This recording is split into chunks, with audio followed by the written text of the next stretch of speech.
Cette semaine, opération policière à Joliette ciblant un réseau de trafic de stupéfiants. L'Association de sclérose en plaques de la Naudière met en garde la population contre des fraudeurs. Et finalement, faites-vous partie des 91 % des répondants qui souhaitent cesser le changement d'heure? Eh bien, on en parle au cours de l'émission. Bonjour, ici Danny Bérubé. Voici vos actualités régionales.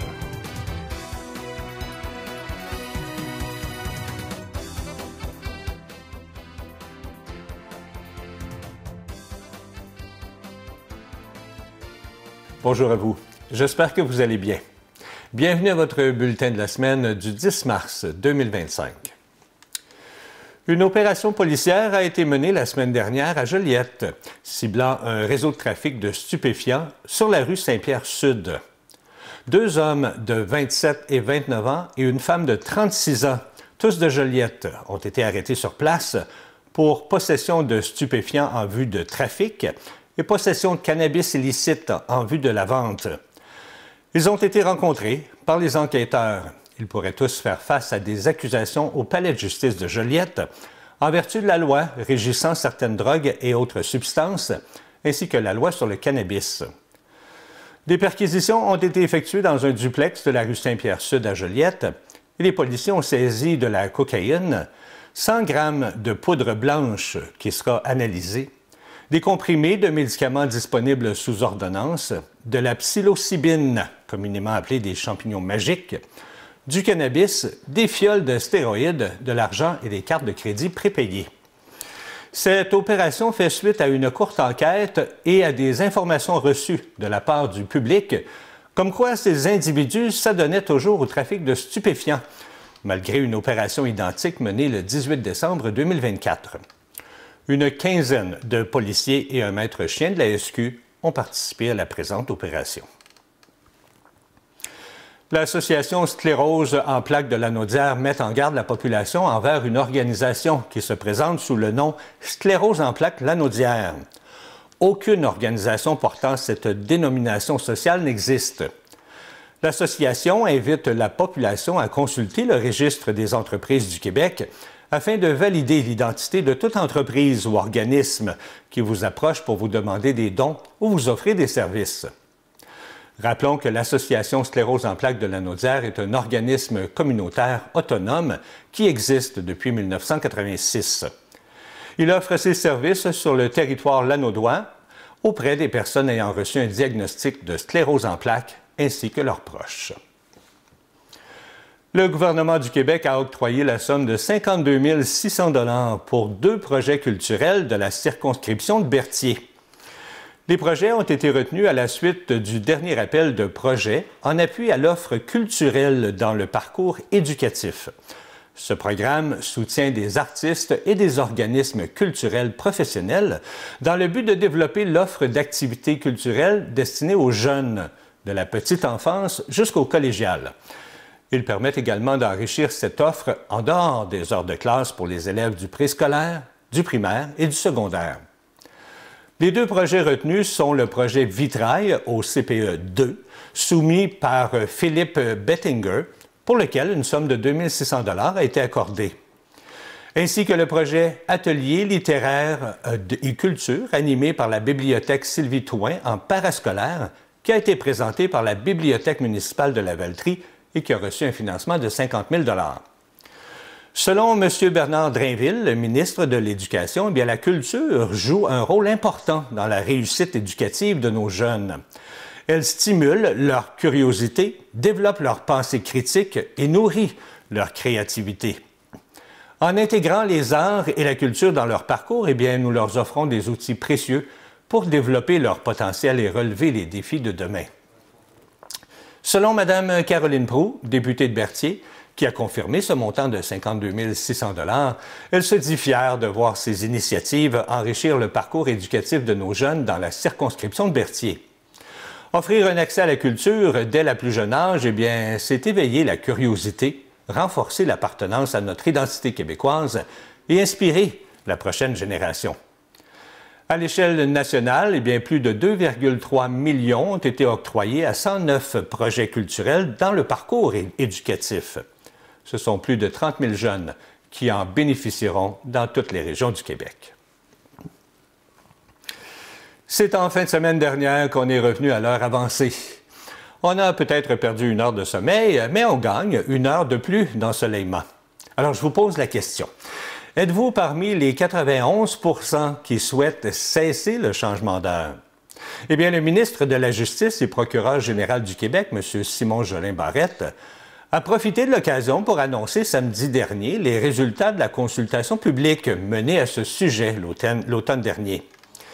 Il en ressort que 91 % des répondants souhaitent cesser le changement d'heure. Sur plus de 214 000 réponses enregistrées, 72 % des répondants ont indiqué qu'ils souhaitent la fin du changement d'heure, mais en conservant l'heure d'été tout au long de l'année. La consultation en ligne a aussi permis de recueillir plus de 25 000 commentaires et de mettre en lumière certaines préoccupations de la population, comme les effets du changement d'heure sur le sommeil, la santé physique et mentale et les heures d'ensoleillement. Dans un communiqué, le ministre Jolin-Barrette a déclaré que des réflexions et des consultations supplémentaires sont nécessaires pour s'assurer de prendre la meilleure décision pour les citoyens. La volonté des Québécoises et des Québécois de mettre fin au changement d'heure est très claire. Ces réflexions guideront la suite des travaux dans ce dossier. La Fondation Jean Lapointe conclut sa 12e édition du défi 28 jours sans alcool en récoltant plus de 555 000 $ dans le cadre de sa collecte de fonds annuelle. Cette année, plus de 5 000 participants aux 4 coins du Québec ont relevé le défi de ne pas boire d'alcool pendant 28 jours. Au fil des ans, le défi 28 jours sans alcool est devenu bien plus qu'une simple résolution de février. Il s'est imposé comme l'une des plus grandes campagnes de sensibilisation aux dépendances au Québec, contribuant à éveiller les consciences et à encourager une réflexion collective sur la consommation d'alcool. Pour la région de la Naudière, eh bien, c'est 46 656 $ qui ont été amassés pour un total de 355 participants. Il est essentiel de rappeler que le défi 28 jours sans alcool est avant tout une campagne de dons visant à soutenir les programmes de prévention, d'accompagnement familial et de traitement des dépendances à travers le Québec.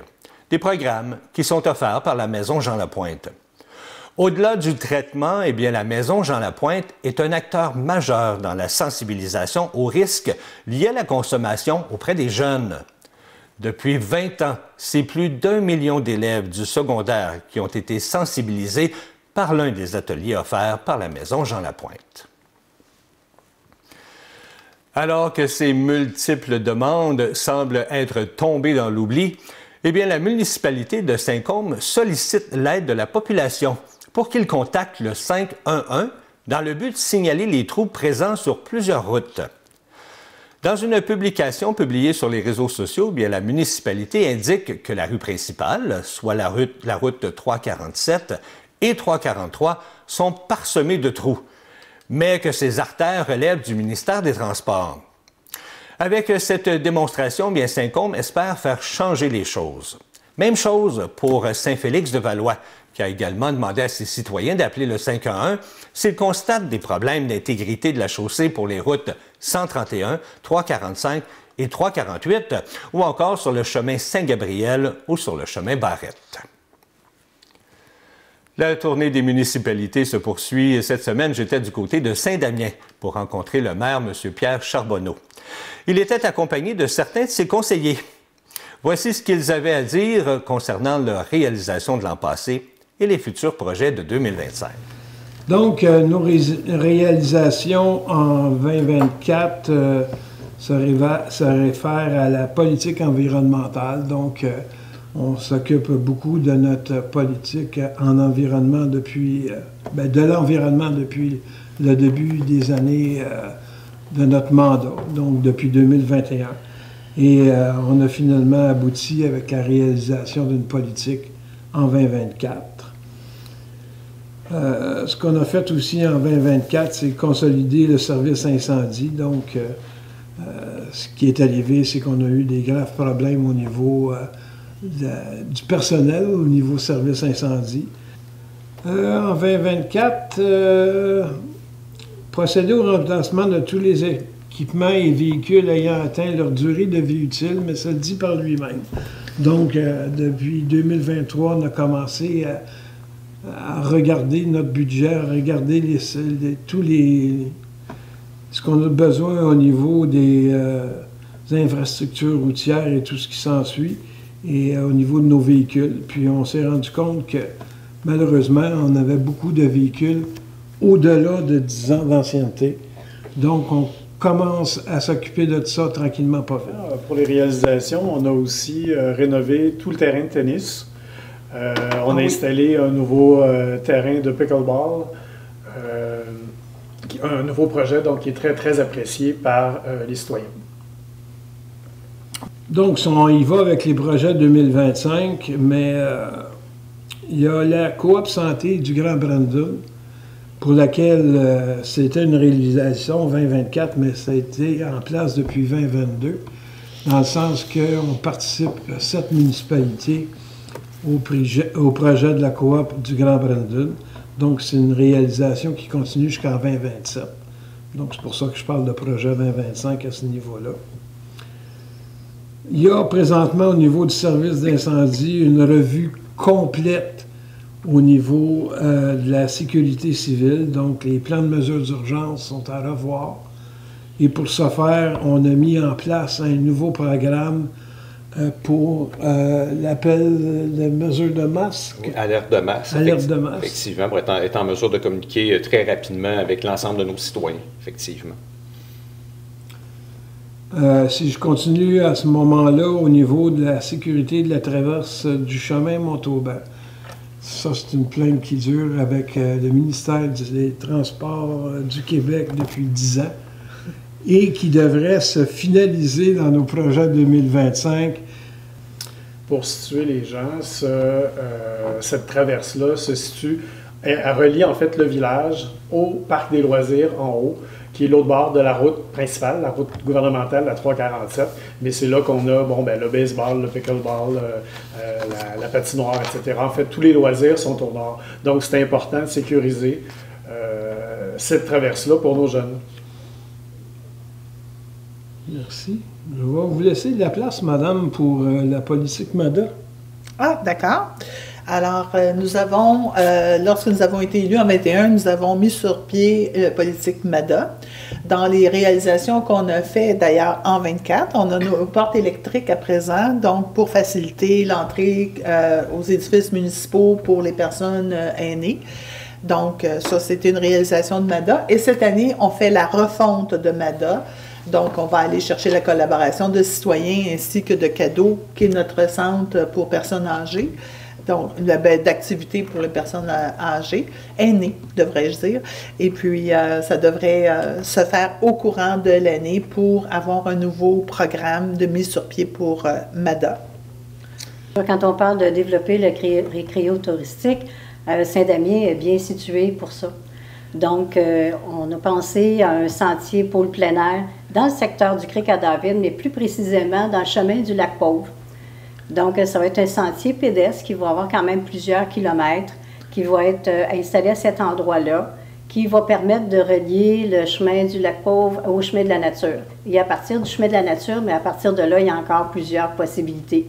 Il va y avoir de très belles installations, un stationnement pour une dizaine de voitures, une toilette sèche et plusieurs choses pour accommoder les gens qui vont pouvoir participer à ce beau sentier pédestre. OK, on a fait aussi en 2024 une évaluation de l'état de nos bâtiments. On va continuer en 2025 de regarder ça correctement. On peut parler d'un projet au niveau d'une salle communautaire et tout ce qui s'ensuit.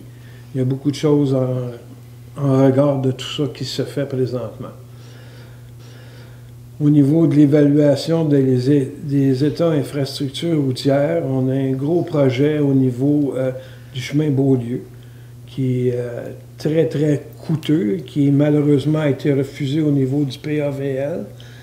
On souhaite que ce programme-là va être remis en force en 2025, au mois d'avril prochain. Sinon, on va avoir de bonnes discussions à savoir est-ce qu'on va faire le projet dans son ensemble Parce que juste le chemin de la Côte-Beaulieu, c'est combien de kilomètres? C'est un projet d'1,4 km pour un coût estimé de plus de 3 millions. Donc, c'est à regarder très convenablement. Procéder au remplacement de tous les véhicules et tout ce qui s'ensuit, j'en ai parlé tantôt. C'était en réalisation 24, c'est en projet 2025, donc il va y avoir l'acquisition d'une nouvelle niveleuse cette année pour les travaux publics. Il va y avoir un abri pour le sable d'hiver qui va se construire aussi. Donc, c'est tous des projets qui, au bout de la ligne, vont nous coûter très cher. Avec tous ces projets-là, on monte des modernisations de nos équipements pour 1 525 000. Donc, il faut travailler très fort à ce niveau-là. Ensuite, obtenir la certification bleue, ça va avec la politique environnementale. Cette politique-là, qu'on a fini au mois de novembre dernier, on avait marqué la certification bleue. Ce que ça signifie, c'est faire attention à notre eau, de faire l'achat de fontaines d'eau et de bouteilles d'eau dans nos parcs et tout ce qui s'ensuit. Réutilisable. Excusez-moi, M. Oui, c'est beau. C'est correct. Et pour finaliser avec l'installation de bornes électriques qui est en projet présentement dans toutes nos installations. Ce que je pourrais vous ajouter à tout ça, c'est que il y a une nouvelle façon de ramasser les ordures, donc une nouvelle gestion des matières résiduelles qui est de 9 municipalités au complet.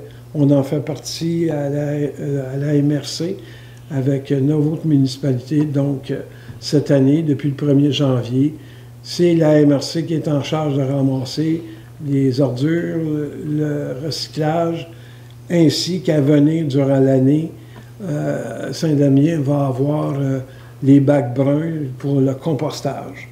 Donc, c'est tous des projets de 2025. Par rapport à l'environnement, j'aurais peut-être 2-3 petits mots, si vous me permettez. On est très fiers. On a une politique environnementale qui a été adoptée en janvier cette année. On a fait des consultations publiques à cet égard-là. Ça a très, très bien fonctionné. Les gens ont beaucoup apprécié. Et cette année, la nouveauté, c'est qu'on a la création de CCE, c'est-à-dire un comité consultatif en environnement. Donc, c'est un comité qui va être consulté sur les enjeux, sur la mise en place, en fait, de la politique environnementale. Puis aussi, par rapport aux bornes, il faut quand même le dire, la Ville a fait l'achat d'un véhicule électrique. Donc, on est très content de pouvoir, évidemment, comme on disait, les babines suivent les bottines. Là, en fait, non, c'est l'inverse. En tout cas, bref, vous avez compris.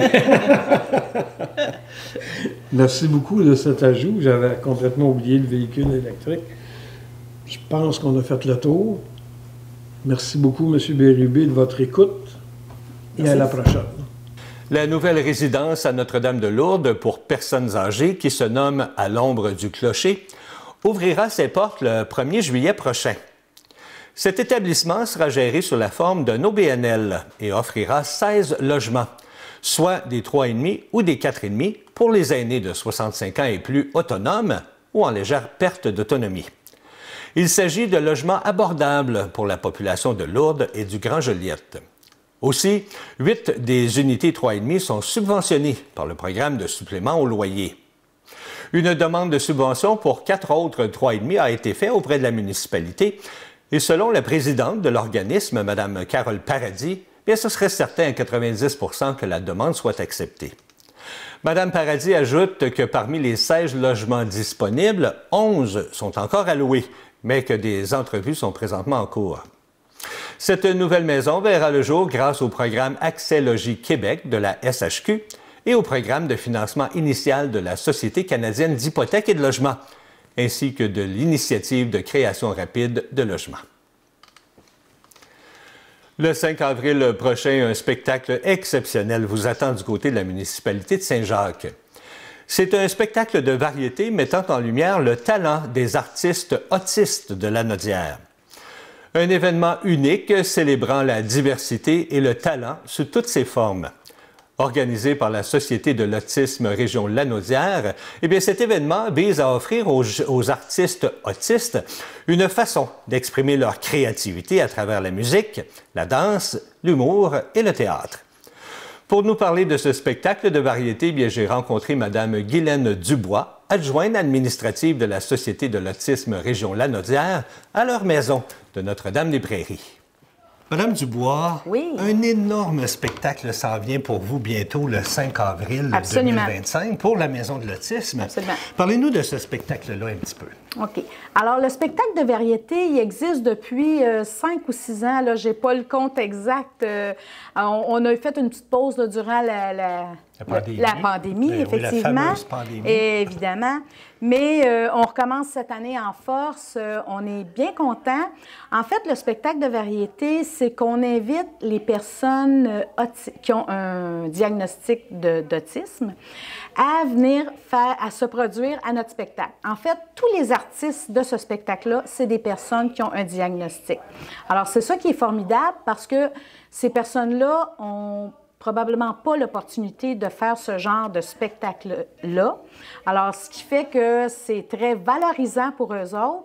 Et je ne vous parle même pas des parents, la joie, le bonheur qu'ils ont de voir leurs enfants se produire en spectacle. Ici, on est présentement à la Maison de l'autisme, ouais, c'est ça? Exact. C'est à Joliette? Notre-Dame-des-Prairies. Notre-Dame-des-Prairies, juste à côté. Ça fait plusieurs années que ça existe, ça, ici. Absolument. Mais la maison ici, on est un petit peu plus d'un an et demi environ. Ah, seulement? Oui, un an et demi qu'on est ici. Fait que donc, il y a des gens qui ont le diagnostic d'autisme qui viennent ici à la maison régulièrement. Oui. Et c'est parmi ces jeunes-là, ces gens-là, que vous avez sélectionnés pour faire partie du variété, c'est ça? Absolument. Je vous dirais peut-être la moitié des artistes qui ont été choisis, c'est ceux qui gravitent autour de nos services. Mais on a aussi fait un appel à tous. Okay. Sur notre page Facebook, on a fait une annonce qu'on avait un spectacle de variété et qu'on cherchait des artistes qui ont le diagnostic du spectre de l'autisme. Puis dans n'importe quelle sphère, soit de la danse, le chant, n'importe quoi, on faisait comme une petite audition. C'est sûr, pas professionnel, mais quand même, un minimum pour voir quel genre de numéro ils pouvaient nous présenter. Fait que, au-delà de la moitié des artistes, ça fait partie de nos membres qui gravitent autour de nos services. Et l'autre partie, c'est des personnes de la communauté là, qui sont venues se joindre à notre spectacle. À votre troupe. Et voilà, mais là, exactement. Vous avez ouvert une belle porte en disant que c'est pas juste du chant. Là. Il va y avoir plein de choses dans ce spectacle-là. Absolument. Il y a du chant. Il y en a qui font seulement que chanter avec une piste sonore. Il y en a qui chantent, qui s'accompagnent au piano, qui s'accompagnent à la guitare. On a un spectacle de danse aussi. Si on a le temps, je pourrais vous emmener. Ils sont en train de pratiquer aujourd'hui. On pourrait peut-être en priorité vous monter ça, mais il faut garder ça quand même secret. Oui. Et puis, on a un papa avec son garçon qui va venir nous faire une séance de karaté. Oh, wow! Bon, c'est sûr que ça dure pas longtemps parce que c'est dans le cadre du spectacle, mais c'est pour vous montrer la variété de numéros qu'on peut présenter cette journée-là. Puis ça, les gens pratiquent ici, là, en ce moment, hein, pour le spectacle? Bien, il y en a une partie qui pratique ici, il y en a une partie qui pratique chez eux.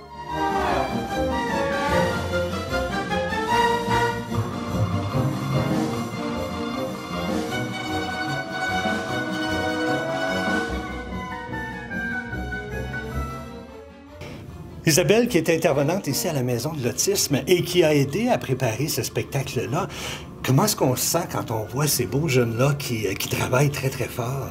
Ah, écoutez, moi, je suis tellement fière, tellement. On pense tout le temps que ils seront peut-être pas capables ou ben donc ça va être trop difficile. Puis moi, j'ai enlevé ces barrières-là. Je voulais pas le savoir. Non, hein? Fait que je m'amuse. Avec ce qu'on a vu aussi, écoute, c'est merveilleux ce qu'ils étaient capables de faire avec eux. Mais c'est eux autres qui me donnent le courage de le faire aussi. Moi, j'arrive tout le temps avec quelque chose de fait, j'essaye de voir, je teste avec eux autres, puis ils me disent « Ah oui, on aime ça! Oh non, j'aime pas ça! » Puis s'ils n'aiment pas ça, on change. Il faut être beaucoup patient aussi, hein? Patient, ouvert d'esprit. Oui, puis adorer ce qu'on fait. Kevin, t'as-tu hâte de performer, puis de chanter, puis de danser? Ben oui, laissez-moi danser, Émilie. Et on a la danse pour nous bouger ou le chanter. Et puis, t'es tellement bon aussi, hein? T'aimes ça? Oui, Oui. c'est tellement bon. Est-ce que tu pratiques souvent? Oui, bien sûr. Oui. Ça s'en vient le spectacle, hein? T'as-tu hâte? Oui, je veux te le spectacle. Merci, Kevin. Donc, ça s'en vient. C'est le 5 avril prochain. Absolument. Dites-nous à quel endroit que c'est. Alors, c'est au Collège Esther Blondin, à la salle Julie Potier. OK. On a toujours fait notre spectacle là parce Ça, c'est que... à Saint-Jacques, c'est ça? Exactement, c'est à Saint-Jacques. Parce que justement, nos artistes sont habitués d'être dans cette salle-là. Vous comprendrez qu'il y a une question d'habitude aussi pour le spectacle. Comme c'est la plupart des artistes, c'est les mêmes qui reviennent d'année en année, ils sont habitués de faire le spectacle-là. Fait que c'est une salle connue pour eux autres. Même si on ne va pas se pratiquer là, le soir du spectacle, ils sont dans un endroit quand même connu. Fait que c'est notre choix. Puis ça, j'imagine que ce spectacle-là, c'est pour justement ramasser des fonds. Oui, ce spectacle-là, en fait, il y a 2 volets. Alors, il y a le côté financement, campagne de financement, et l'autre côté, sensibilisation. Parce que vous comprendrez, on a 500 billets à vendre. Alors, oui, il y a les familles des artistes qui sont là, mais toute la population est là. Puis comme il y a comme une curiosité, je vous dirais, parce que c'est pas traditionnel, ce genre de spectacle-là. On voit pas ça tous les jours. Fait qu'il y a beaucoup de monde qui veulent venir voir, puis ils sont jamais déçus, puis ils reviennent l'année d'après. Ça, je peux vous le garantir. Comme vous disiez que vous aviez à peu près 500 billets à vendre, Ouais. il en reste sûrement quelques-uns. Bien là, il faudrait se dépêcher parce qu'il nous en reste moins de 50 à vendre, puis il nous reste un mois. Fait que si vous voulez des billets, c'est aujourd'hui. Dépêchez-vous. Exactement. On tout fait à quoi pour avoir des billets, si on veut des billets? Vous pouvez appeler ici au bureau au 450-759-9788 et vous faites le poste 101. Alors, à ce numéro-là et ce poste-là, on va tout vous dire comment vous procurer nos billets au coût de 25 $. Merveilleux. Alors, on vous souhaite un super beau spectacle. Bien, merci beaucoup. Puis j'espère que les jeunes vont s'amuser parce que c'est ça le but. Assurément, assurément. Merci beaucoup à Bien, vous. merci.